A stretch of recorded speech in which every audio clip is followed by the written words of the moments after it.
Hello,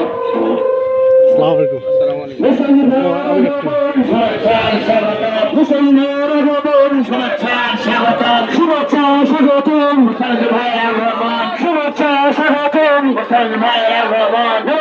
পক্ষ থেকে লাল গোলাপ শুভেচ্ছা, পক্ষ থেকে লাল গোলাপ শুভেচ্ছা, বিএনপির পক্ষ থেকে লাল গোলাপ শুভেচ্ছা, যুবদলের পক্ষ থেকে লাল গোলাপ শুভেচ্ছা, ছাত্র দলের পক্ষ থেকে লাল গোলাপ শুভেচ্ছা, মুসলিম ভাইয়ের আগমন শুভেচ্ছা স্বাগতম, আগমন শুভেচ্ছা স্বাগতম, আগমন শুভেচ্ছা স্বাগতম।